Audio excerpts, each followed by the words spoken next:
சிந்திப்போம் செயல்படுவோம். இது உங்கள் ஏஞ்சல். அனைவருக்கும் வணக்கம்.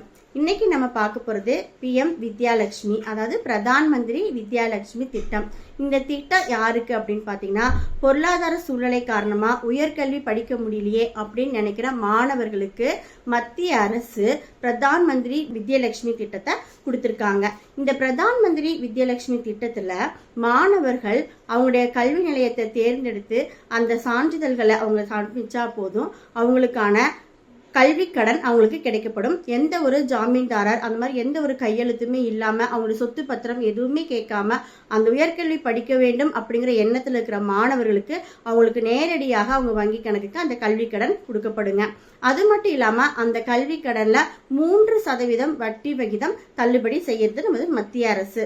இது எல்லாமே நம் மாணவர்கள் உயர்கல்வி பெறணும், அவங்களுடைய கல்வி நிலை தடைபடக்கூடாது அப்படிங்கிற ஒரு உயரிய நோக்கத்தோடு நமது பாரத பிரதமர் நரேந்திர மோடிஜி அவர்கள் PM வித்யாலட்சுமி திட்டத்தின் மூலமா மாணவர்களுக்கு ஒரு வாய்ப்பு கொடுத்திருக்காரு. கல்வி என்பது ஒரு செலவு அல்ல. கல்விக்கு செலவிடப்படக்கூடிய பணம் அப்படிங்கிறது ஒரு செலவு கிடையாது. அது அந்த மாணவர்களுக்கும் நமது நாட்டுக்கும் அவருடைய எதிர்காலத்திற்குமான ஒரு முதலீடு தான்.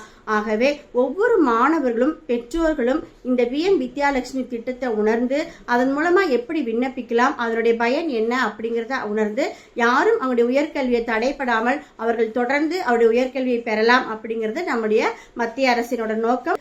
அதனை உணர்ந்து அதை செயல்படுவோம். நன்றி, வணக்கம்.